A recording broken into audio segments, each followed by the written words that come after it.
All right, so back to these things. We've got these two basic identities. Now, keep in mind, and it can be a hot mess, so we're not going to go through like the exactly how it's all set up for the multiple identities, that sort of thing. But De Moivre's formula helps us out because we can then easily see that if you raise Euler's formula to a power, that you can actually multiply the angles by that same power, and you get the equivalent statement. So I'm going to use these to show a few identities, and then I want you to be able to figure out those identities as well.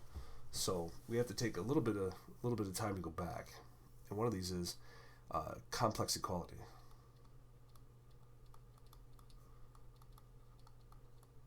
So if we talk about the equality of complex numbers, a plus bi equals c plus di. If and only if these must be true.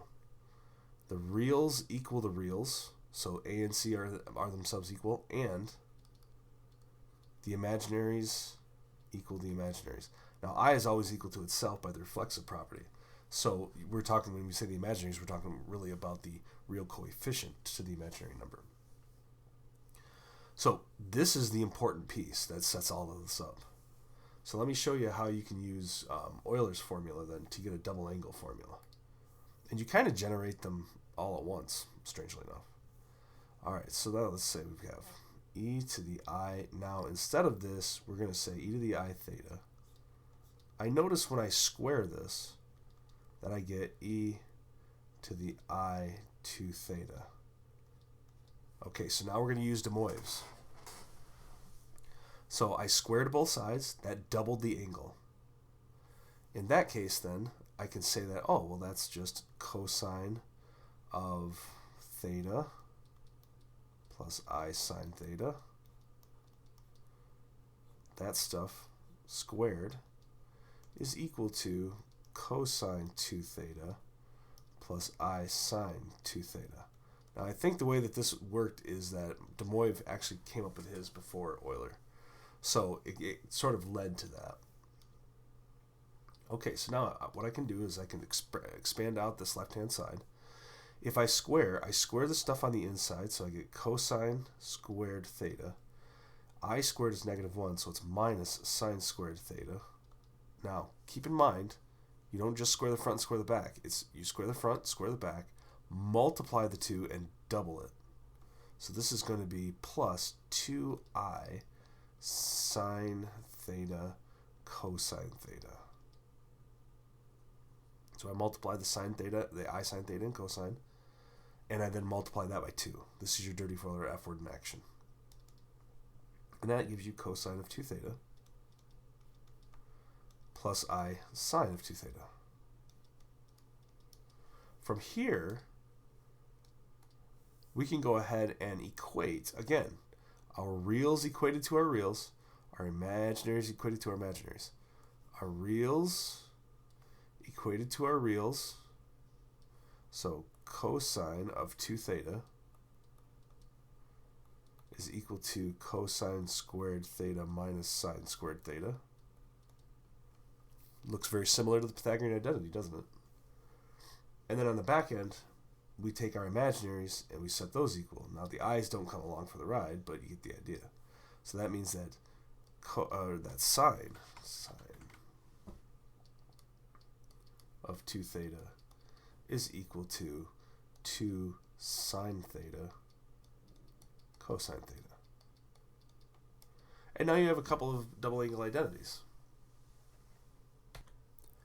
So now that we've derived a couple of these, one of the nice things about it is you can also utilize the other identities and you can come up with some pretty cool combinations.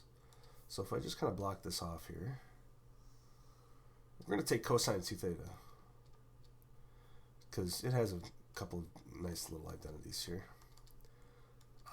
Cosine squared theta minus sine squared theta. Okay, so if we want to,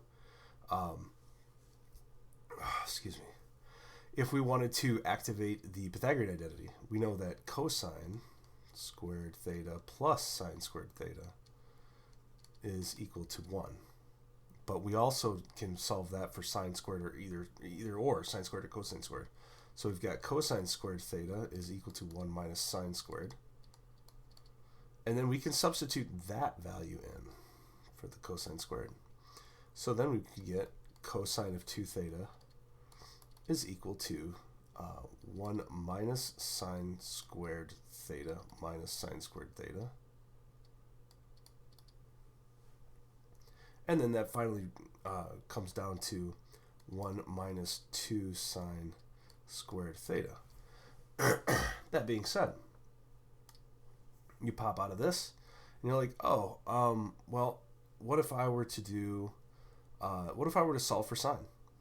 So now I've got cosine of 2 theta minus 1 divided by negative 2. And then that's going to give me sine squared. From here, you got to be kind of careful about this, but from here, if I distribute this negative through and then take the root,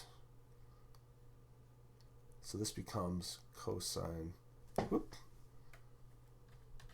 it becomes 1 minus cosine 2 theta over 2. And now, you have a power reduction formula, or an alternate form of sine squared.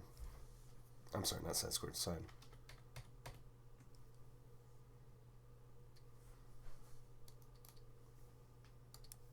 This is a power reduction formula. This is what I mean by, I don't want you guys to just sit there and memorize these things. I mean, you will eventually, I guess, but if you understand a little bit about how they're developed or where they can come from, you can save so much effort and time on memorization. Not to mention, it's just good algebra. So, we've gotten a couple of double angle identities for cosine. There is a third. If you utilize the solving for sine squared, then you also get cosine of 2 theta is equal to cosine squared theta minus, and this is going to be 1 minus cosine squared theta, which is just going to give you 2 cosine squared theta minus 1. So from the other one, when we had sine squared, we got a power reduction for sine squared, and it moves down into the cosine of 2 theta minus, well, you know what? I tell you what. Let me add on to here that this is going to be 1 minus cosine 2 theta all over 2. If you distribute that negative through, so we have a power reduction for sine squared. We have a power reduction here for cosine squared, because if I were to do the exact same process, then you will see that if I add 1 to both sides divided by 2, I get cosine 2 theta plus 1 all divided by 2. Is equal to cosine squared theta. And now I have another power reduction. And then you can utilize these to get the tangents, to get the secants, cosecants, that sort of thing. So I don't advocate memorizing these things a lot.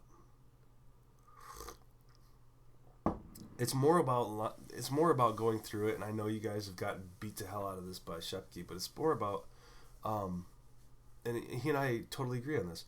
If you understand it, you'll recognize it. If you recognize it, then it'll bring those memories back. So you don't have to just sit there and just plow on through the memorization factor. So anyway, I'm going to let that go for this one. I figured 10 minutes is good enough. And then I'm going to do another video that goes through the sum and difference, and then we'll look at product to sum and that sort of thing. All right. I hope this helps. Take care.